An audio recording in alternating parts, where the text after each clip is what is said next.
Welcome to the Endless Honeymoon Podcast. We're back in an urban area, out of the woods, and back in Los Angeles luxury. Yeah, I couldn't take it anymore. It was, in fact, when one of the children punched and kicked Mayor Cutie. Yeah. Can you believe it? Look at that old Cutie here. If you're just listening as a podcast, just imagine a very cute dog. Her paws slightly dappled with furosemide heart medication. just a sprinkling. She has like fluorescent green like splatters all over her arms. Poor old gal. She's going through heart failure, and she's got to deal with like a 4-year-old gremlin undercutting her, socking her in the face and kicking her off of a couch. By the way, when I walked in and I heard that the kid did that, I was just like, you know what? She's on her deathbed.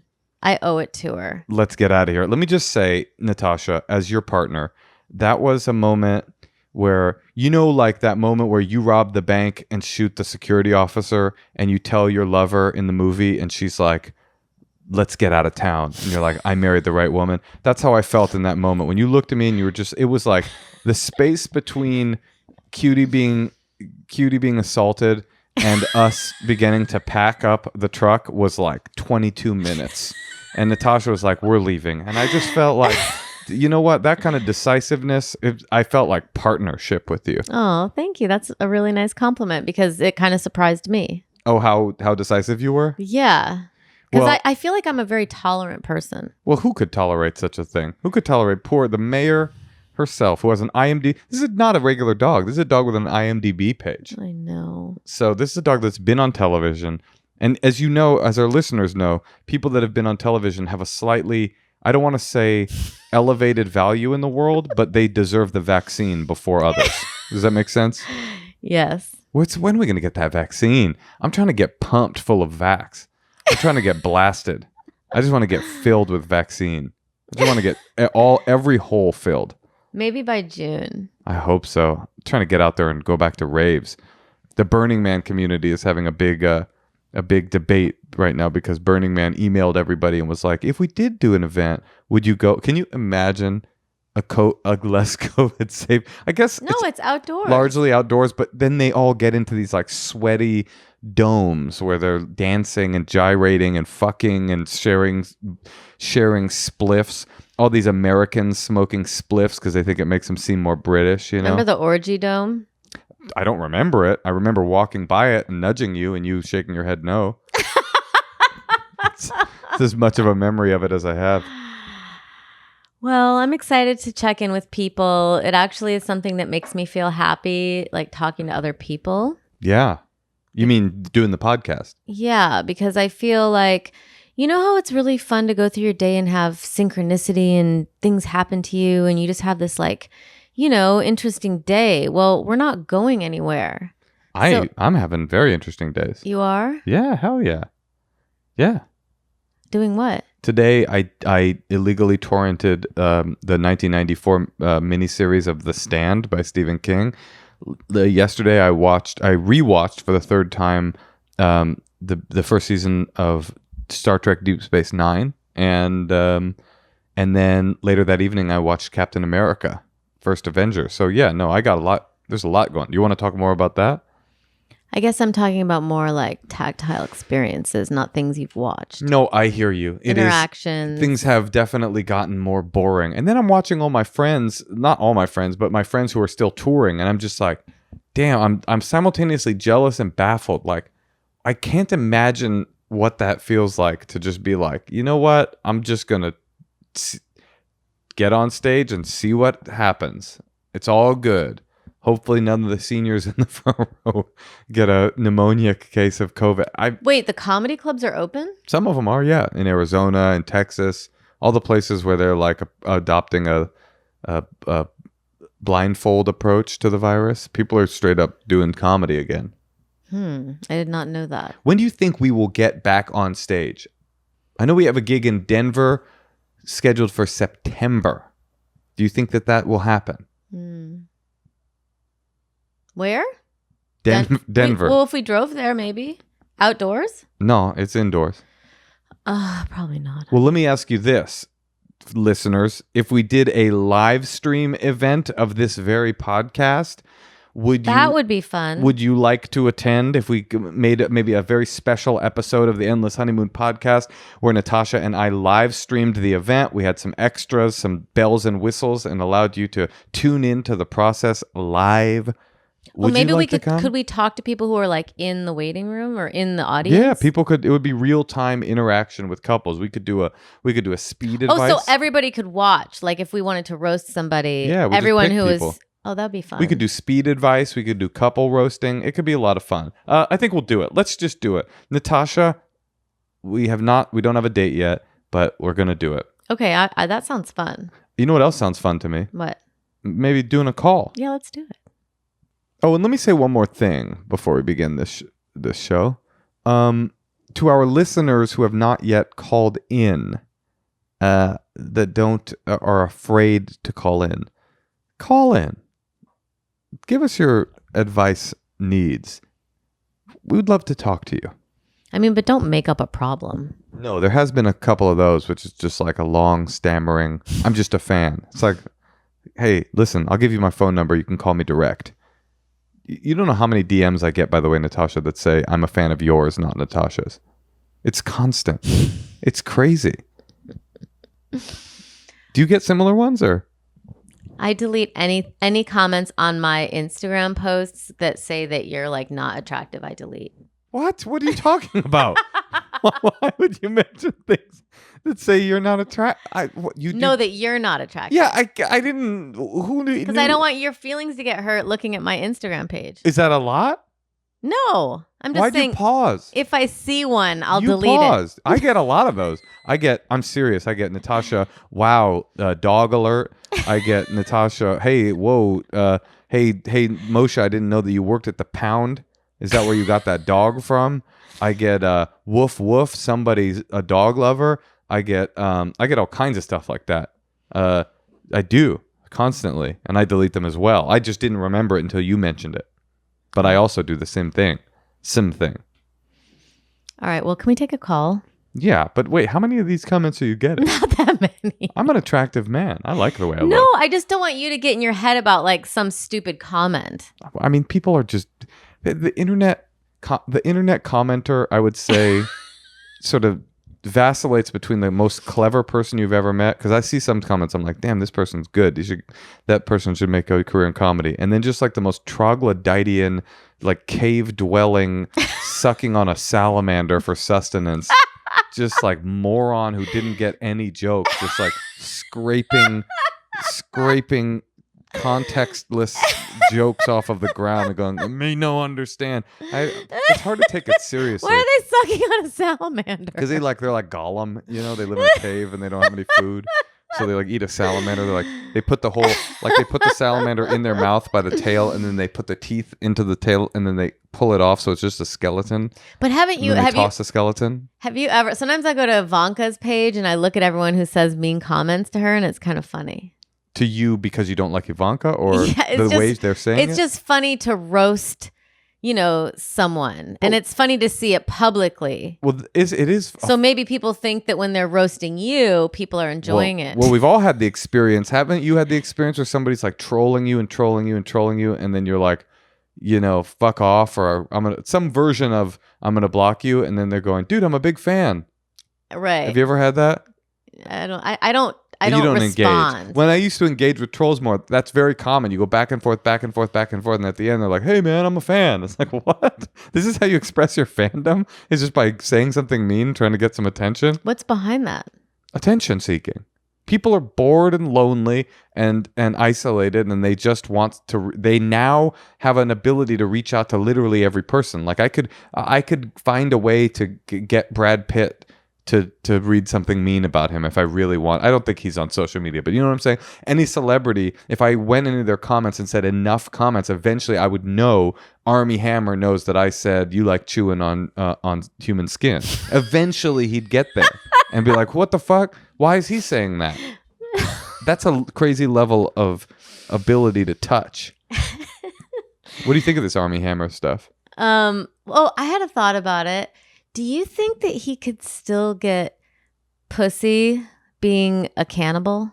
He's Like, do you think girls will still like kind of fuck him, or you think he's like not even get any groupies? well. Okay, let's take out the part where he's being accused of being an abuser to the women that he's in a relationship with, because that is that's a whole other situation. That's all that kind of stuff is unforgivable. Right. The cannibal fantasy stuff itself is like the most interesting thing I've ever heard about Armie Hammer. I was kind of like, oh, I didn't know he was cool.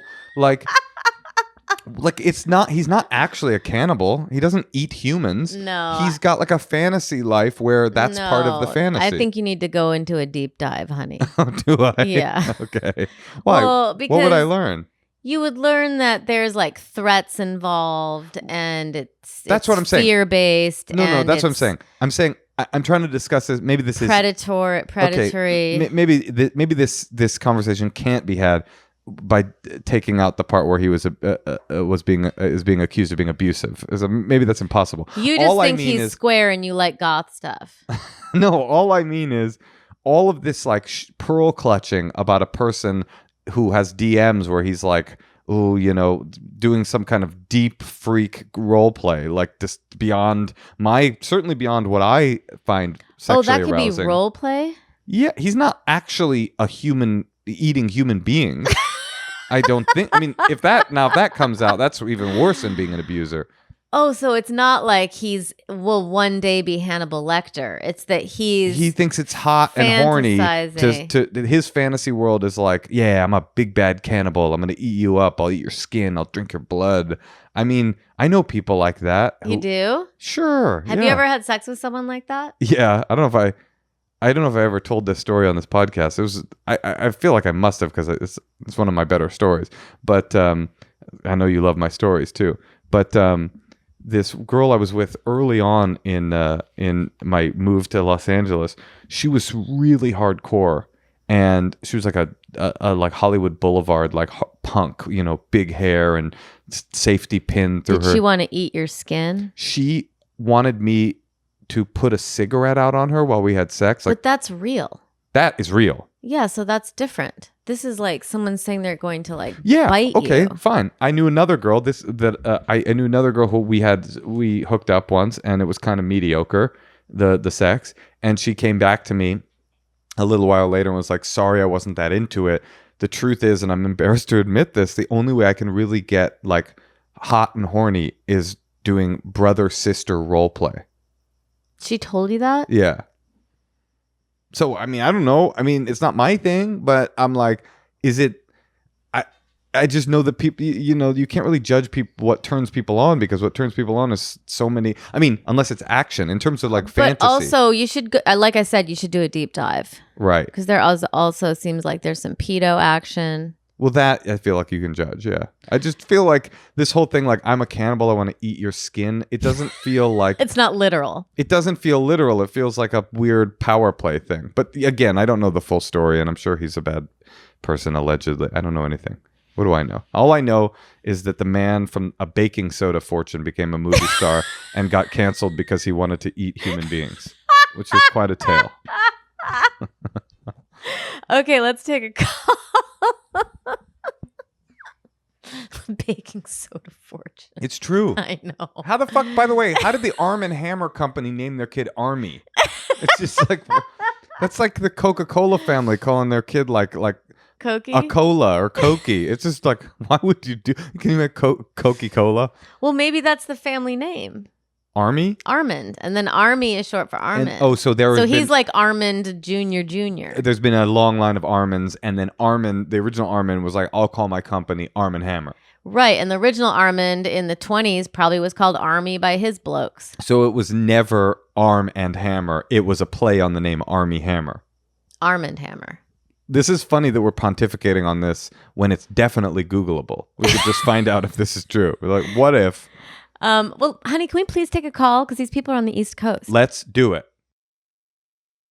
We are now going to call Alex and Jeremy in Baltimore. Alex, Jeremy. Yes. Hi. How are you guys? How's Baltimore? Is it exactly like The Wire? Yes. Amazing. Does John Waters have like a cool Victorian house you can walk by and be like, there's John Waters' house? Well, I have no idea where he lives, but I know that he and my mother are on the same shopping schedule at Whole Foods. So. There's something so sad about John Waters pushing a shopping cart through a Whole Foods. What's a shopping schedule? Like she always sees him there. Oh, I see. I thought you meant they like signed up. Is this in COVID? Oh, this was pre-COVID. Oh, okay. I don't know what it is anymore. Is he's like the same age as your mother's friend? Yeah, they those, probably are both at the like, senior hours now. I guarantee John Waters is using Instacart. Guys, what's we lost the ability to see them, Laura. Sorry. Oh, there you go. Hi. Okay, so how can we help? What's going on? Okay. So we have a problem that you guys seem uniquely well suited to help us with. Got it. You're looking for tips on how to be multi-orgasmic? Listen, Jeremy. That's not an issue we have. Great. Okay, go ahead. Sorry, Moshe's rude. So we have 2 kids under 4. One is a newborn, actually. This is like the first time I've worn makeup in months. You look amazing. Thank you.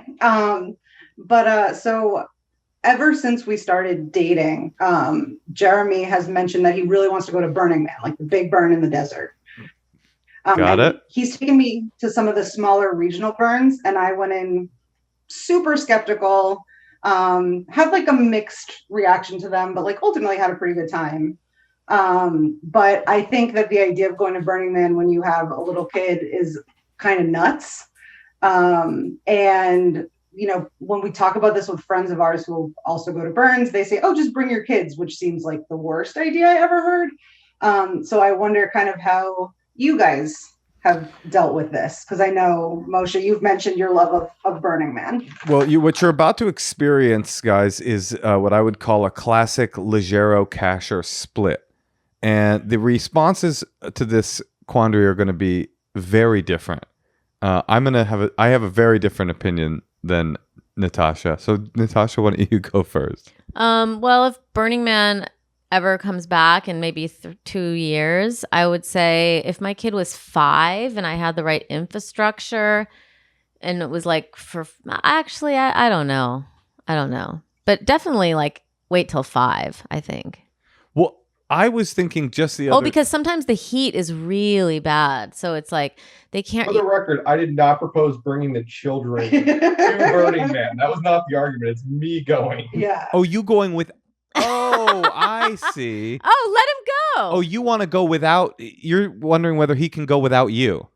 Well, because like I have this image of like trying to explain to my 3-year-old, like, well, daddy has to go, you know, be in the desert with a bunch of naked people for 8 days. And it's very important to like, and well, first, if my kid hears it's a party and he's not invited, he'll be, you know, crestfallen.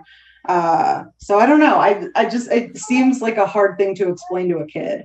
Got it. Okay. Do you feel like you have to tell your kid everything? Like, I mean, I don't. My kid's only 3, so I don't know. Like, can you just be like, "Oh, daddy's going to do work." Off to war. Daddy's in the desert fighting a militia. I would say my opinion here is this feels very simple to me. That Jeremy, I know you live in Baltimore, so this is a bit of an annoying way to do it. But let Jeremy, maybe you go just Thursday through Monday. Make it a short trip. Fly into Reno.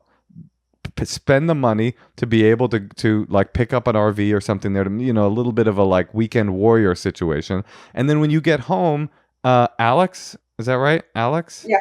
Alex, at some other undisclosed time, you get to go do something for a weekend yourself, where Jeremy stays home. And you tell the kids, Dad, that's Dad's vacation, and Right. then this will be Mom's vacation, and you can go do 4 days doing something that you want, maybe with a friend or whatever, you know. But it's like, I think that we should be entitled to do that. We need to breathe and think as our own selves, you know? Or a lover, by the way, Alex, because let's be honest, Jeremy, there's no way he's staying faithful if he goes for 3 days to Burning Man. Oh, that's reassuring. I'm only kidding. No, you know what? I'll tell you something that might be reassuring. When I went to Burning Man for so many years, from the time I was 16 16 until You can hear the infant in the background. Yeah, I do hear he's that. screaming. I'm sorry. actually I'm judging you guys for not running to them. Do you want just to turned run? up the snoo. Oh yeah, I love a snoo. I went for so many years from 16 to when I met Natasha, and when we got serious and monogamous, I went to Burning Man and was really wondering, like, what experience am I going to have? Am I going to enjoy myself? And if I don't enjoy myself, not being able to have debaucherous sex with random burners, what was this experience to me? Was this just me chasing women this whole time? Like, how pathetic would that be? This thing I thought was a part of my identity was just like me being horny for 20 years. And I went and I stayed faithful and I had so much fun. In fact, in some ways, I had a different but better kind of fun because it was so focused on the experience and not focused on like chasing girls or whatever. It was a different experience, and that was to me very reassuring that I liked it for the right reasons. Yeah, but he's never been. No, I know. I'm just saying it's very there aren't temptations if you're happy. If you've been 20 years. Yeah. Well, we've been to the little ones, so like I've seen, what kind of things go down at least the smaller ones. I gotta say, some originals. one of the things that I appreciate the most about you, Natasha, is that Natasha allows me the space to do what I need to do to feel whole and sane and healthy and have a fun time with or without her, and I think vice versa. Like she likes to go to like a hot spring for like a week or a weekend by herself because she needs to like recharge, and having that ability and that distance is like gigantic. And I mean, it's not like I get to do that very often, but I would certainly cash in if Moshe went to Burning Man. I would be like, peace. yeah, I think you let him go. By the way, the bad news, Jeremy, is that Burning Man probably cannot sustain 2 straight years of not selling any tickets. So the likelihood is there'll never be another burn for you to go to, and you fucked up by not going earlier before you had kids. Yeah, that is possible. My friend Jathan, who kind of got me into the lifestyle, always was saying, like, don't ever say, next year I'm going to go because you don't know. Yeah. And this was pre-COVID. He's kind of pathetic in that regard. All right. Well, good luck, you guys, and take care of your child. But wait, before I let you go, I want to answer the question you didn't ask, which was, should you bring your kids? I was just looking at our kid this week, and I was thinking, when she gets a little older, I think she would enjoy it. Just knowing who she is, she would enjoy it so much. And one of the things I really like, sincerely love about Burning Man, is that so many different people are having so many different experiences. It's kind of related to what I was just talking to about chasing women. Like I had that experience, and then I had this like more just experiential experience. But there's also like 80-year-olds that go, and I assume they get up early in the morning. I mean, this isn't true for all of them. I'm sure some of them party all night, but I'm sure that but these 80-year-olds who go, they probably get up early in the morning, explore, and then get tired and go to bed at 10 p.m. Like, and and there's families that go too. And to me, like, there's nothing irresponsible about taking your kid to Burning Man unless you yourself are irresponsible. And so I also That's not true. I disagree. I mean, you're in like a dark environment. The weather's weird. There could be like mob scenes, people on drugs. Scenes? Tons of people, I'm saying. Like people are on drugs, like everything's crowded. You don't like bring like a child into like a loud, environment like that with like potential dust storms happening at any moment and people ODing around you and like loud music. That's your experience of Burning Man, is mobs and overdoses? No, but I'm just saying, like, let Jeremy go. He deserves it. No, the week we were there, someone jumped in front of the man and committed suicide. Yeah, that you wouldn't want your kid to see. And your kid would be there. Don't tell me that if we brought our kid to Burning Man and that night you'd want her to go see the burn, and then she'd have to witness that. It's not really safe for kids, honey. Well, anyway, I told you it'd be a Leggero Casher split if we went long enough. Well, you guys, let us know. What do you think? Well, we talked about this, and we kind of joked that our 3-year-old, who's about to be 4, he would just like want to meet every person because he's the type of kid who, when you walk through the grocery store, he's like, hi, hi, hi. But I think that kid's, we're never going to see him again. Yeah, that'd be the problem. That's how our kid is. But all I'm saying is it isn't a problem. As it's a problem to take. It's irresponsible to take a kid to Burning Man if you are an irresponsible parent who wants to go do coke on an art car and listen to listen to Bass Nectar until 5 a.m, and then you're like, shit, what happened to my kid? But if you're like a grown adult and you're with your kid the whole time, I can't imagine an environment that I would have enjoyed more as a kid than being with my parents, carefully and responsibly walking me around, seeing some of that stuff. That's what I think. I'm kind of team Natasha on this one. Like, I feel like there's two. So I'm a physician. I like know too much about people. I've had to work in emergency rooms during festivals and stuff before. Like, the amount of substance use and that's a lot to explain to a kid. I feel like. Thank you. I mean, look, I don't think I'm in the majority here. I bet most people disagree with me on this one, especially most moms. I mean, our kids, yes, our daughters would love it, but also, and your son, but also she would love the La Brea tar pits just as much. Why not take her to like a place that's like more monitored and in a controlled environment? Yeah, our kids delighted by the grocery store. Yeah. I don't know. Julian in particular would be like, art car. And that's just because that's his favorite thing right now. I just have this vision of like some chick on Molly, like, and him fawning over her and her like taking him away. It's an irrational fear, perhaps. Yeah. Wait, okay, Alex and Jeremy, one more question before we let you go. Are there grandparents in the picture at all? There are, but not like that. I think my mom would be happy to watch kids for a while. My stepsister had twins who are around our kids' age, and she's helped watch them plenty of times. Why can't you guys go together? This seems like something that would be so fun. Just finally you get a break. Just a weekend. Alex, just a weekend. Thursday through Sunday. It seems so hot and there's no toilets and you said that when we went to regionals, to be fair. Well, okay, I'll say but if she's complaining the whole time, because I agreed to go when I was like 8 months pregnant or 6 months pregnant or something, and I was in a bad mood the whole time. It was a mistake. So you also don't want to like agree to go if you're kind of annoyed by it. But it could be fun just Thursday, Friday, Saturday, leave Sunday. It's worth it. It would be worth it. And Alex, you said you're a doctor. I'm not going to assume that you're rich, but I'm going to assume that you could afford to pay just to have yourself an experience where a weekend wouldn't feel like insane. Like if you go with a tent and some tin cans of like Dinty Moore, that'll be a nightmare. But if you found a way to make it, you rent an RV, you go in, you experience it, you'd fly home. I feel like you guys could have a lot of fun. And Jeremy, if you really wanted to go by yourself and are really upset with me right now for suggesting it, like, that's my bad. I didn't really understand the dynamic of your relationship and what you're trying to escape from. Also, though, Moshe, I don't know if you go in just for the weekend, if it makes sense to rent an RV. I'm just saying, because it's like those porta potties are fucking gross. And if you're on the fence, like, those will really take it over the edge for you. Well, I've had every experience there. I've literally done what I told you, where I was in a Saturn sleeping in a Saturn, heating up like Trader Joe's chicken stew and showering with a 2-gallon jug of water for a week. And then I took a shower at the end of the week, and it was like a tsunami, a mudslide in my shower. And then I've had the experience where I've, Ew, I had never heard that story. Well, that was my first time. So anyway, I'm a big proponent of it. Final thought. Alex, there's no comparison. He's going to get the baby. Oh, yeah, let's talk to him. There's no comparison between a regional and the real thing. So don't think you've seen it because you haven't. That's my thought. And I'll leave you with that as you guys go parent. Okay. Bye, guys. Okay. Bye. Thank you.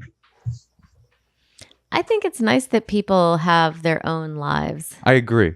And I agree that what's nice is that you've done that. I meant it. Like, you doing that for me is like...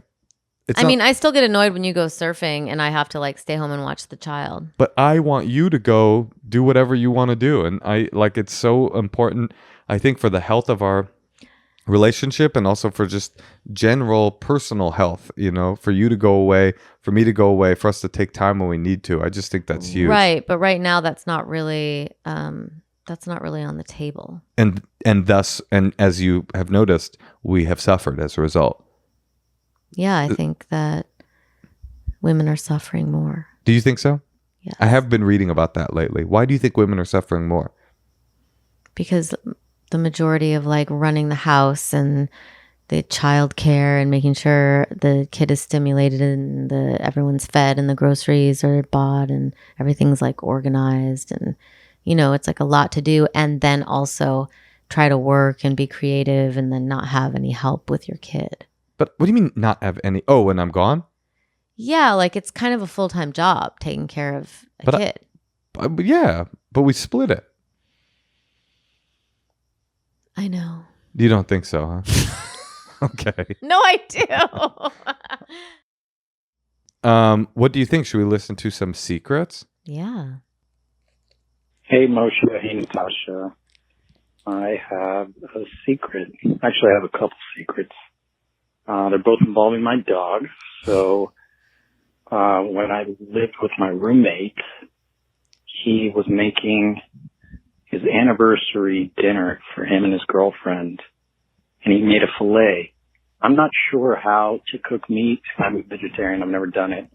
But for whatever reason, he had to leave it out on the counter for a certain amount of time, and my dog got to it, and when I saw her, she was licking it on the floor. She wasn't chewing it, just licking it, and I knew that he still had to cook it, so I put it back on the plate, never told him, and they said it was the best steak they ever had. So that's my first secret. My other secret is that sometimes I feel bad for my dog, because we're in quarantine. She's by herself. There's no more dog parks around the area. She never has any friends. So on occasion, I'll just let her hump my leg for, maybe 10, 12 seconds. And, I hope that it helps her in some way. And it really doesn't bother me too much. She's pretty small, so I haven't told anyone because I have a feeling that it's not very normal. Anyway, that's my secret. Love the show. Bye. I had a feeling. Did you want to say something? Go ahead. Well, I just had a feeling something gnarly was coming when the first secret was like my dog ate my friend's steak. It's licked my friend's steak. I was like, I think the second secret is going to be about sex with an animal. And it came true. Well, I think that, I would definitely do the steak thing. Yeah. Well, the problem is knowing the second secret, we now know that it's not just that the dog licked the steak, it's that in the dog's mouth was all that guy's jizz. So that's rough. That steak I wouldn't want to eat. I mean, I think that he's, just playing his part. Well, why isn't his dog spayed or neutered? Aren't they, can't you do that so they don't hump? These dogs hump. They do? They hump each other. What a sad state of affairs. Just put some pillows out. Don't let him use your leg. Yeah, you know what you do, actually? You get yourself a pillow of a really hot poodle. Go on Etsy, look up poodle pillow, and make it just a really sexy, slutty looking poodle. I love that. And with let it be bit like the size of the half your leg. So yes. It's feels like something. And put it on your leg, and at the last second, pull your leg away, and then your dog will be like, oh, that fucking poodle, and then be able to grind on the poodle. Yeah, don't let it do your leg. Don't let it fuck your leg. We, as a podcast, we want to come out and officially say, don't let it fuck your leg. And I know you love dogs, but nobody should love dogs that much. Yeah, they're just dogs. But don't let your 4-year-old punch or kick. That's true. Your heart failure dog. Let's play another. Hey, Natasha. Hey, Moshe. Here's the secret that's currently happening. I have definitely symptoms of COVID, so I'm sitting in a line to get a rapid test so I can go back to work. And I've been sitting in line for about 3 hours now. I knew that I was going to be sitting for a long time, so I brought a few beers and my one hitter. So I didn't think about the fact that I'd really have to pee after drinking 3 beers. And so I just dumped out a large sweet tea and pissed right in it. And there's absolutely no way everybody around me doesn't know what I just did, because we've all been sitting in this line looking at each other for 3 hours. So yeah, I would say I'm embarrassed, but fuck everything at this point. Big fan of the show. Bye, guys. I love the idea of tailgating at a rapid test site. She in her car at least? She's in her car, I would Okay. assume. Oh, that would be Smoking good. weed and drinking beer, getting ready for her COVID test. You ever heard of Netflix on your phone? Well, yeah. If you're in your car, maybe don't drink in the car. Well, I guess it's like at a certain It's point. just too risky. Yeah, don't drink and drive, and don't party right before you find out you're about to be put into the ICU in a week and a half. Yeah, but it definitely sucks that that's what the system is, that you have to wait in line for 3 hours to get rapid tested. I feel like everybody's had to pee in a car before, though. Oh, yeah, Moshe, I would totally, I don't know, I would pee anywhere. Would you? Yeah. Like on my body? I've never tried to pee in a bottle, though, because we don't have like, a penis. So it's like hard to aim into a bottle. Like I could do like a red, like a Solo cup. That's easy. Oh, and you always have those because of the parties you attend on the weekends. I'm just saying, Natasha, peeing into a bottle as a woman seems challenging. Natasha is just so you know, a beer pong pro. She's so good at it. I've never seen anybody play like you. Yeah, I've peed in a bottle. I've peed in a bottle many a time. Nothing to be ashamed of. But it's different when you have a penis, Moshe. Yes. Nothing to be ashamed of there either. All right. Even though some people think the fact that you have a penis means you can't do the grocery shopping or do half the housework. I'm willing to try. Let's play another secret. Okay, so this I've never told anybody, but when I was in college, I was a nosy little bitch, and all of my family's iMessages were somehow being sent to my laptop at college, and I didn't take steps to make sure that this didn't happen, and I would read through the messages, and while doing this, I found out that my dad, who at the time was married to my mom for maybe like 20 years, was having a texting affair with a woman in our hometown. I never told him that I found out. I never told him that I knew about it. And they got divorced about 2 years later, unrelated causes. So, yeah, that's my secret. Who got divorced? His mom and dad. Her mom and dad. But she doesn't know if her dad didn't end up with the woman. No, it seems unrelated. I would not want to read sex texts. From your dad? No. What do you think they're like? Unsubscribe. I don't want to hear it. I don't want to hear what your nickname is for anyone. Do you think your dad uses Italianisms? I don't want to hear what my mom does. Do you think he ever goes, oh, buonanotte or something like that? I don't know, honey. I don't want to think about it. Well, I do. And I often do. I often have. Speaking of sex and horniness and Italians, Natasha and I watched, as you may or may not know, we're doing our best screenplay Oscar winner marathon, and we just watched Moonstruck last night. I have to heartily recommend it with 2 marinara covered thumbs up because that was one of the best movies I've seen in years. That was so good. Yes, Cher is like unbelievably beautiful and talented. So good. Like such a good actress. It's such a good and movie. Nicolas Cage is so cool and original in it, and really. I know good. it's like a cliche to say they don't make them like that anymore, but I feel like they don't make them like that anymore. Anyway, it's good. Let's see. Should we hear another secret or do a call? Let's hear one more secret. One more secret.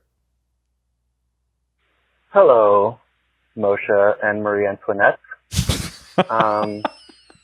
So this is a secret that I've had for quite some time. I was younger. I was in my early 20s, and I was getting married, and I was flying from Seattle to San Diego, and I made a stopover in Las Vegas. And the layover was a lot longer than I had in mind. I was there for about 8 hours, and I met a young lady there on the plane who was a self-confessed heroin addict currently at the time. And so we were both unexpectedly in the Las Vegas airport for 8 hours, and she told me that she was really horny. So we went into the closed Starbucks and had a sexual encounter. And then 2 weeks later, I tied the knot, and unsurprisingly, I got divorced very soon after that, and the person that I was married to turned out to be a lesbian, and it, I don't know, it all kind of worked out in the wash. So that's my secret. I've never told anyone, and yeah, that's it. Thanks, guys. You see, this is the difference between me and a decent guy. You know, this guy seems like a decent guy who made a mistake on the way to his wedding. He's like, I've never told anyone that. I would never not tell anyone that story. Everyone I met, I'd be like, oh, do you know that I fucked a heroin addict in the Starbucks of the Las Vegas airport and then married somebody that turned out to be gay? It didn't work out. So actually, I'm morally sort of on a good slate. But anyway, that did happen. Just wanted to let you know. Oh, yeah. It almost sounded hot, but then I was like, sounded hot. A Starbucks floor of the closed it's hot. Starbucks. It's hot. It is. The heroin part, not hot. Yeah, and it's like, like, what if it's not like a clean floor? What if it's not like a clean woman? Right. But he did say an encounter, so maybe she just like sucked his dick or something. Let's call him. Hey, what are we talking about over here? We talking... Yeah, it sounds hot. That's pretty hot. Have you ever hooked up with somebody? Well, you've successfully turned Moshe on. Yeah, I'm horny. Have you ever hooked up with someone like within an hour of meeting them or anything? No. Nothing like that? No. Once I went on a date with a guy and he brought his friend, and then when the guy was on a date with went to the bathroom, the friend kissed me. Whoa, was that hot or was that untoward? Did you hate it? No, I liked it. Really? Yeah. Well, because the other guy was cuter anyway. He just leaned over and kissed you? Mm-hmm. Like, were you flirting or he was just like, No. I'm going to go for this? Yeah, he just went for it. And you kissed him back? Yeah. And then that was the end? I don't remember. Did you ever hook up with him again? No, it all kind of petered out. You didn't even hook up with the first guy? No, because I think then I didn't like the other guy. Right. Oh, and then wow. I just left, maybe. I don't remember. That is kind of hot. It's like a scene from a film. A film like Moonstruck. Well, that's what I'm saying. We don't have any more experiences happening. Wait, what do you mean? That's the kind of experience that you're upset you're not having in the pandemic? What the fuck? You want to be able to kiss the guy when the person you're with goes to the bathroom? What's happening? It sounds nice, actually. I guess those comments about how fucked up looking I am have gotten to you. Like, well, you're the hotter one. Let's call somebody else. I got to get out of here. I need to play some Apex and get my self-esteem up with a win or two. We're calling Sabrina in Vancouver. The Couve.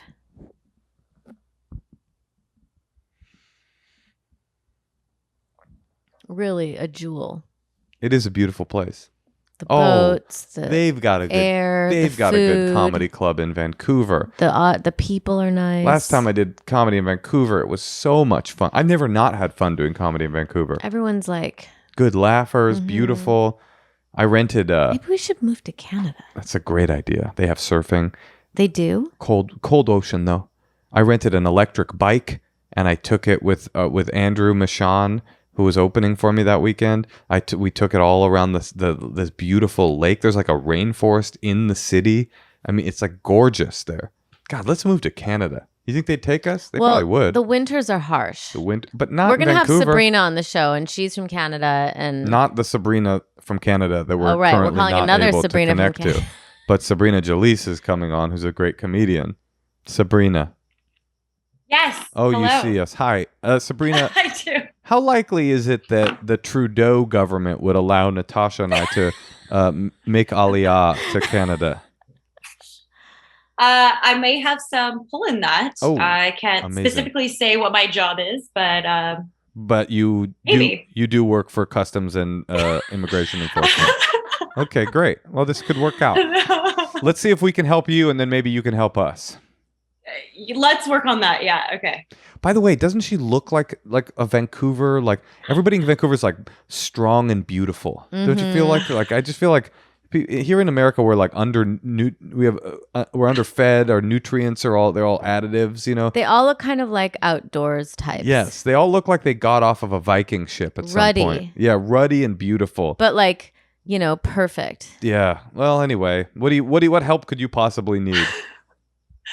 Okay. Well, I guess let's just jump into it. My issue is that every time I meet a guy or start dating someone, all they want is a casual relationship. And as much as it's not something that's brought up right away or we discuss right away, it kind of becomes that. And I'm just not sure why. I'll like hold off on having sex with them for at least a month, and it still just ends up the same way. And I just don't know how to change that. Well, let me just say, Sabrina, that it's you. This is a very uncommon. I've never heard of a woman complaining of this problem before. No one else is. No, I just feel like that is the most common fuckboy. How old are you? How old do I look? Oh, why are you doing this? Why did I do that? Why did I start this? I'll say 32. Yeah. I'll say 27. Oh. 37. 37. Oh, hey. Yeah, 37. You would think these guys would have grown up a little bit. You look great. But that doesn't mean she's dating 37-year-olds. Right. True, Natasha. Better question, Natasha. Ask that question. How old are the guys you're dating? I tend to attract younger guys, and not like I'm not trying to attract guys more my age. It just seems that guys that are younger tend to be more attracted to me and ask me out. Are you one of those girls who like only likes really hot guys, like asymmetrical, kind of like? You mean symmetrical? I mean symmetrical, yes. Like she sort likes of studs. She likes an asymmetrical man. She likes a kind of a weird Picasso man like me, as her Instagram comments have borne out. Now, but do you like abs and like you butt? do? Obviously, it's so obvious. I mean, yeah, I'm not going to say I don't not like that. I don't know how to say that. Looks are very important to you. It is important, but personality and the whole package kind of plays a role into it, I feel. Well, obviously not, because you're describing that every man you date has a bad personality. So. No, just because a guy wants to have a casual relationship with her doesn't mean he has a bad personality. I'm joking. Exactly. I mean, it's very simple. You need to just start dating guys that are a little older. I mean, it's just obvious. I have dated older. I dated last winter. I started going on some dates with this guy who was about 42. I think he's 43 now. No. Mm-hmm. But he was almost a silver fox, not quite there yet. And I still felt like it kind of went in the same direction. And he's just like, you're just not the person for me. But, and I was like, what's the but? Like, we can just have a casual relationship without. But wait, hold on. He's like, the butt is butt. So that guy, though, did you think he was the one for you? Our first date was unreal. He chased me. Most of these guys, I let them chase me first. They go after me. They want all this, all that. They take me out, do all these things for me. And then at some point something changes and they just no longer want to do that. And it's just like, well, I'm still okay with having sex with you, but I don't want to take you on dates anymore. Let me ask you this. Do you have a bad personality? No, I'm joking. I'm joking. Oh, wait. Okay. Let's get to the bottom of this, because there's got to be clearly a pattern. Right. There's got to be something. It's got to be something more than men are scum. It's got to be not that it's scummy to want casual sex, because that's what all I wanted for a long time.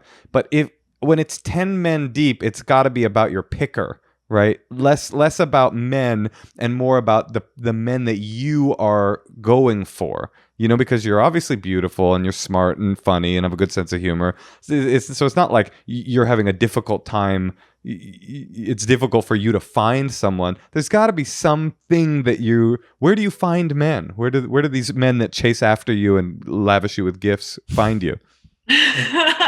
I mean, most recently, especially during COVID, it's been online. Mm-hmm.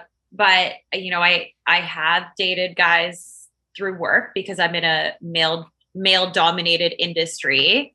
That never usually works out well, especially if we work in the same location. Right, the consulate.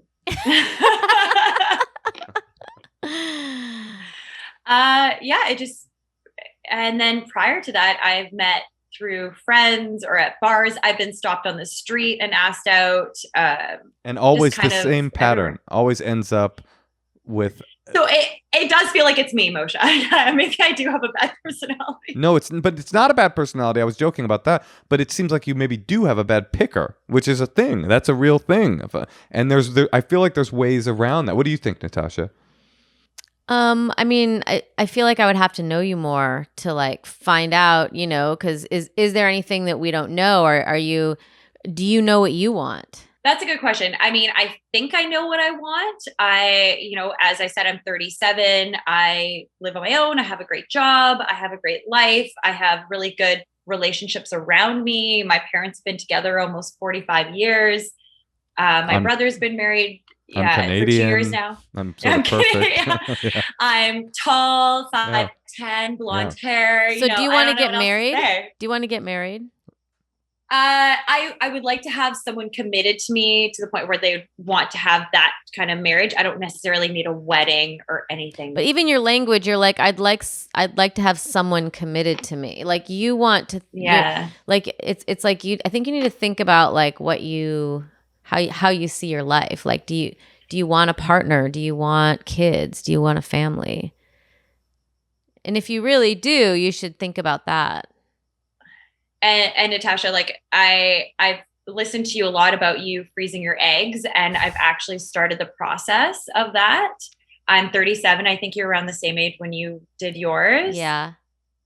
And I think whether I have kids or not, it doesn't matter if I do have kids or not, but I want the option to potentially have them in the future. I've got the solution. Totally. I've got the solution, Sabrina. Bring up the fact that you're freezing your eggs on your first date with every man you ever go on. No. That'll separate the wheat from the chaff real quick. They'll be like, oh, you know what? I'm actually out. I'm out. Or they'll stick around. But I do think, I mean, I guess I don't know what your approach is. Are you really honest with guys? Are you like a little more play hard to get? Like, it's sometimes just even like switching your approach a little bit just to be like going against your instincts sometimes. So I don't know. I think that can at least lead you to like, what do you want? And also not caring. I think being able to walk away is a really important quality, and like just to have that power in you that you always know that like these guys can come and go, but like what do you want? And like put it more like you're auditioning them, instead of like I hope one of them wants to have a future with me. Yeah, I think you're right. I think I kind of it's like that fantasy. You have like one amazing date and you just start thinking of how it's going to look in the future. Whether it does or not. I do attach myself too much even after the first I do date. It too. It's hard. Women You do it too? What do you mean you do it too? I'm learning a lot about Natasha this podcast. No, I'm saying like, before I was married. Well, okay, so now we're kind of getting somewhere. Is that what happens? Is that the pattern that you go out on a date with somebody and then you start to fall for them, and then they hit you with the casual with the whole like, oh, maybe I just want something light kind of a thing? Not right away, I would say. And that's why I think I really try to hold off on sex. My rule used to be 3 months. It used to be 3 months that I won't have sex with them. And then the timeline kind of shortened a little bit because gotta whittle it down. Yeah. It started to get a little too hard for me. Sure. But what I'm that's respectable though. That's 3 months. 3 months is a long time. By the way, it's strange if somebody waits around for 3 months and then it's like, I'm just looking for something casual. Yeah. So it has cooled down. But even the last guy that I'm, I guess, still in this kind of casual relationship right now with, I made him wait just over a month.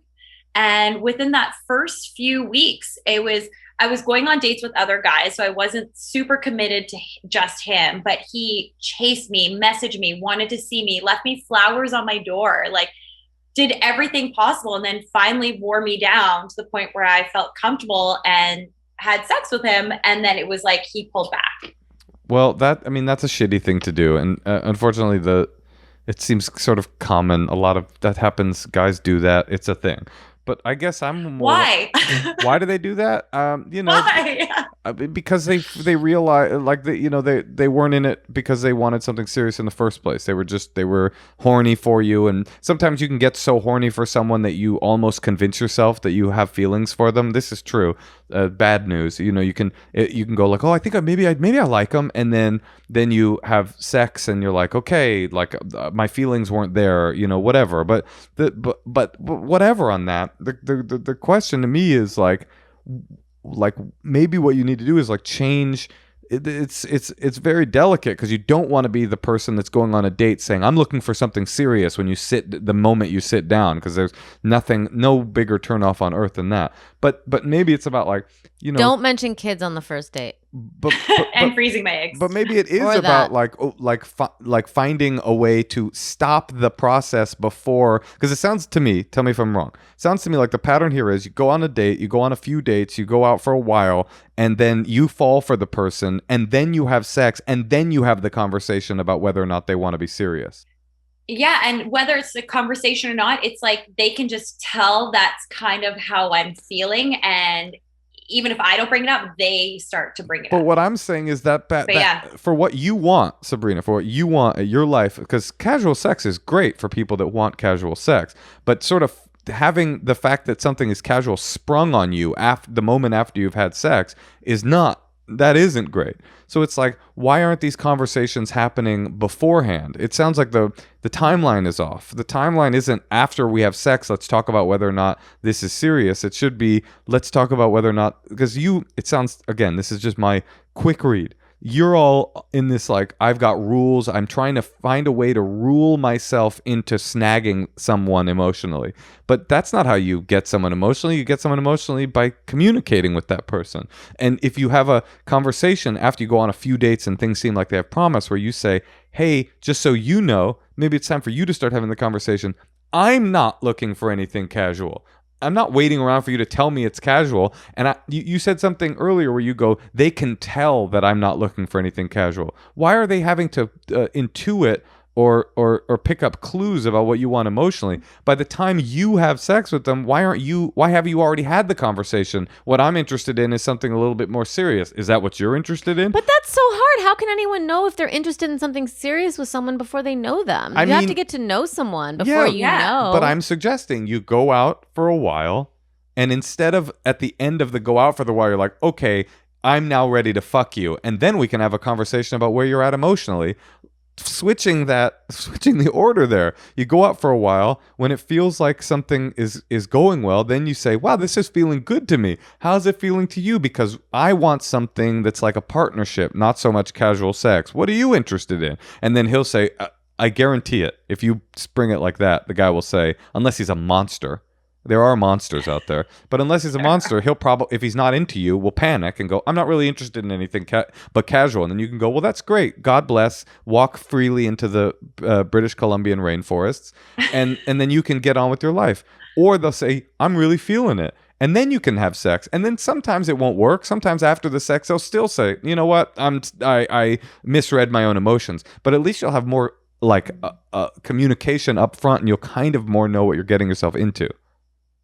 Does that feel? Do you ever think?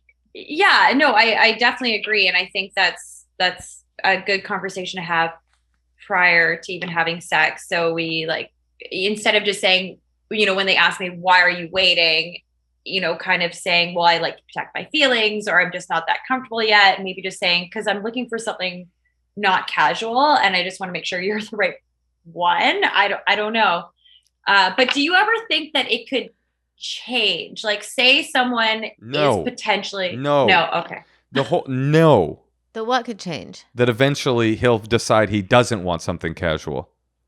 Yeah. That you just fuck him enough times and he'll be like, I don't know. I kind of disagree with Moshe on this. Okay, tell me. Well, I just think we disagree constantly. That's the theme of the podcast. I think you need to get to know someone before anyone knows if you're interested in something casual or serious. But we're not disagreeing. I'm suggesting. But if she says something to him right off the bat. But I'm not saying that. Oh, okay. What I'm saying is, right now, the pattern that she's describing, correct me if I'm wrong, is that she meets someone, they chase after her, she goes on a date, She says, I'm not having sex with you. They go, okay, no problem. I can wait. They wait a little longer. They say, why are you waiting? She says, I'm just protecting myself. They say, okay, no problem. I can wait. And then they have sex. And then after that conversation, they say, well, I'm interested in something. After that act, the sex act, they say, I'm interested in something casual. And she says, that's not what I want. All I'm saying is that after the timeline gets switched, that prior to having sex, the conversation is, okay, I'm feeling closer to you, I'm feeling like I like you, but here's what I want something that isn't casual. Is that what you want? And then when they say, no, I'm interested in something serious too, then the sex occurs. That's all I'm saying. Do you disagree with that? I mean, I don't know. I just think it's really hard to say things like that to people. Well, yeah, it is, but it's also hard to keep dating people and just fucking them, hoping that after you guys fuck, they'll realize that you have compatible desires. I told you, by the way, that I was interested in something serious with you before we had sex, right? Honey, don't get mad, but I don't remember. But you do remember. Remember, I wouldn't. It sounds familiar. I wouldn't. It sounds familiar. I wouldn't spend the night. Don't you remember? Oh yeah, that was cute. I wouldn't spend the night. That was my thing. I was trying to break my own pattern of casualness, and I was saying, Okay. I don't want to rush into sex because I feel like this has potential, right? And but the fantasy that someone says, I'm interested in something casual, and then you sleep with them enough time for them to realize what a fool they are. But Moshe, if you would have said that to me on the first night, I would have never dated you again. No one's suggesting that. I know. I'm just saying, like, that took like 3 months or something. Of course, never. That's the worst conversation ever. I'm looking for something serious on the first date. No one wants that. No. You guys waited 3 months to have sex? Did we? Or I don't know, 2 maybe. We waited a while. Because my whole life was littered with like, by the way, if I was dating someone, I don't think these guys seem that nice, because if I was dating someone who said, I'm going to wait a month or 2 months or 3 months, I would take that as a clue. Okay, this person isn't interested in something casual. I know that I am interested in something casual, and I'd go find somebody else that wanted to fuck me on the first night. That's the way an ethical fuckboy operates. Well, yeah. I mean, it's so like, you can just do it on Tinder and Bumble, whatever, as much as you want. So I don't know why these guys, maybe they find me like a challenge at that point. And then it's like they've climbed the mountain and now they're ready to descend and they just no longer want me. And I don't know what else I can do besides trying to have that conversation, I guess. I think that's important. I think it doesn't matter if it's not romantic or scary. Don't you think she has to tell the people what they want before she sleeps with them? Yes.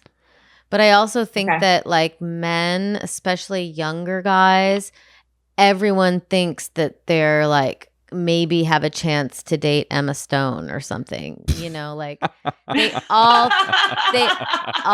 think that like they could maybe like do better at all times, you know, because it's like you can like access anyone online, and I don't know, everyone's kind of got. But that is you're right. That's a young man's fantasy. And like, as you get older, you start to realize Emma Stone doesn't matter. What matters is companionship.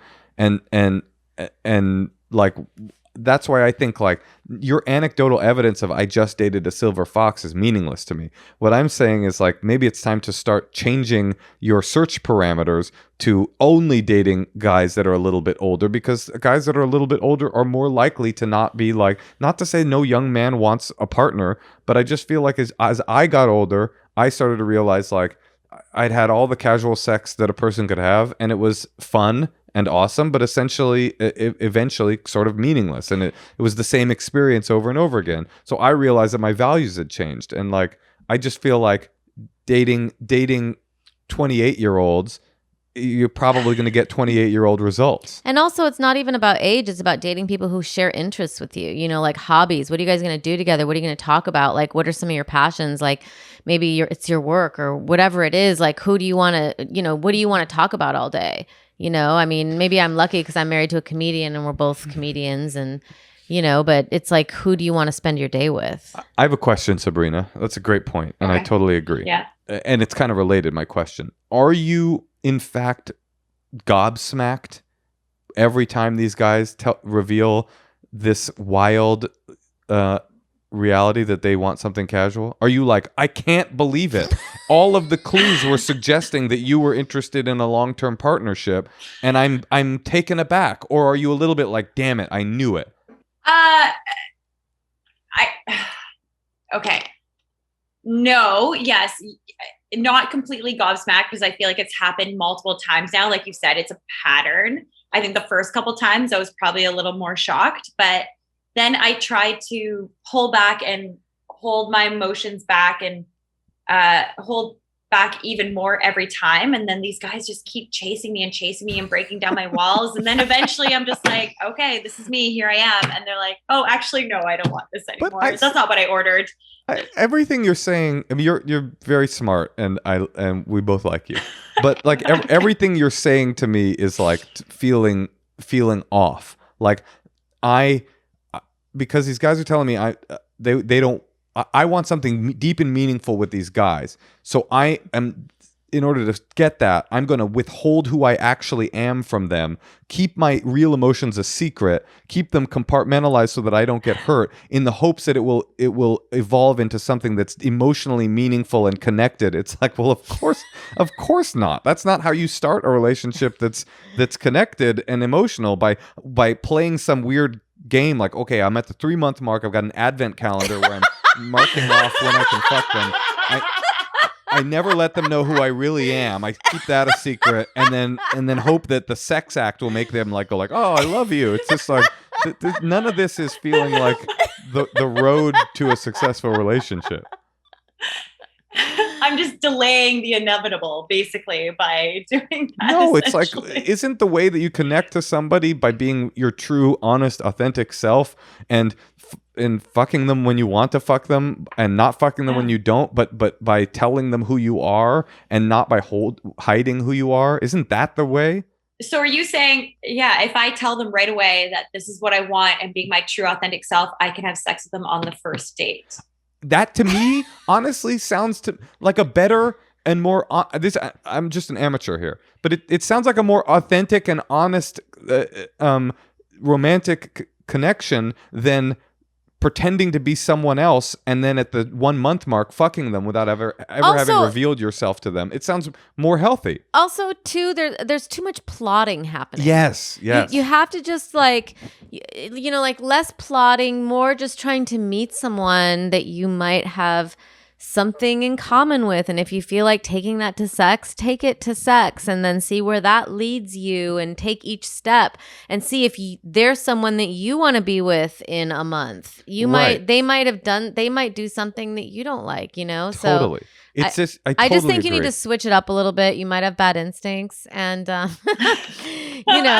or just like do sometimes something that you wouldn't normally do, or take yourself out of your comfort zone, or whatever that means to you. I don't know. I totally agree. Natasha's right.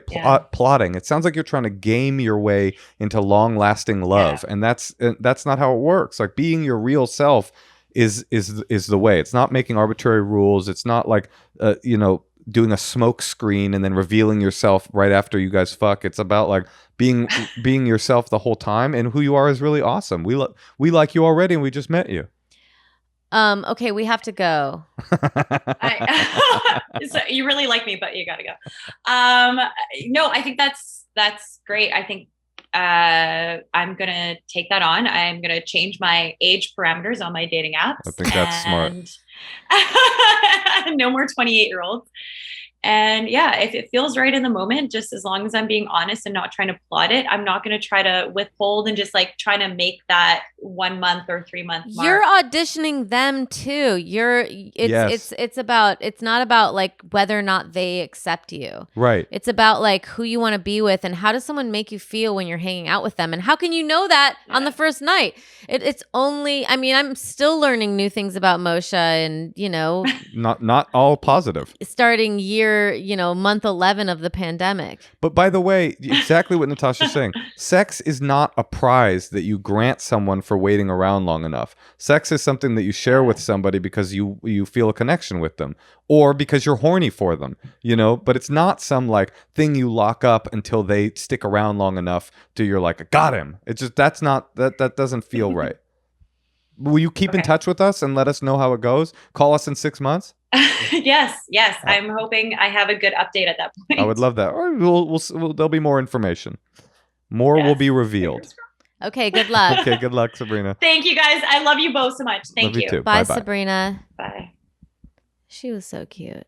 I mean, yeah, but we got to it, didn't we? I felt good about that. Why? Well, just Feel like like you're Fraser Crane now. kind of a thing. Yeah, I'm listening. I'm proud of you, honey. You did too. The plotting thing. That was the exact right word. It's like this, like, you know, it's like it reminded me of this book called The Rules. Have you ever heard of that? Mm-hmm. Where it's like you never text them, only text them back. Never text them first, and they should always. If they want dinner, you say coffee first, and it's just like I don't understand why this is like some game of stratego. It's like it's romance, it's life, it's love. It's not supposed to feel like a weird, like, you know, tactical mission. Yeah, but it's hard for women. I've had friends who told me that like women have told them on the first date that they want to have kids, and it's like an immediate turn off. That is a turn off. I know, but like people are just trying to be honest and But there's got to be a space between. open, and like people are like, "Oh, what's your deal?" You know. But there's got to be a space between. Hello, how are you? Thank you for inviting me to this TGI Fridays. I want 4 kids. And oh no, I'm cool. Is it 30 days? Okay, we can fuck. I want to marry you. You don't want to marry me? It's like there's got to be something in between those two realities. Well, here's the thing. I do think that there's going to be less in-person meeting than ever before. So, you know, having to gauge people online is a challenge, and it's a new world. Maybe a good challenge. We've talked about this before. Maybe it's a good challenge for somebody like Sabrina because you can have a non-physical relationship with someone for a long time while you figure out how you're feeling and how they're feeling, and then you can meet in person, physicalize it. It's maybe slowed Isn't things that down hard a bit. though? Like, don't you want to know what people smell like or how tall they are? Sure. Or like, you know, what their tics are, Or if they have tics. if they I don't know. It's so much. No, it's pheromonal. You're right. Yeah. It's hard. But for somebody that's locked in a pattern, which it felt like Sabrina definitely was, it's like anything to break the pattern. I wasn't suggesting first date, say you're looking for love, but like being honest is always, I just feel like that's what it's about. Like the problem with the guys isn't that they wanted something casual. It's that they waited until 3 months in and the moment after they fucked her to say, I want something casual. Isn't that conversation supposed to be had before? Anyway, Natasha, I say all that to say this to you.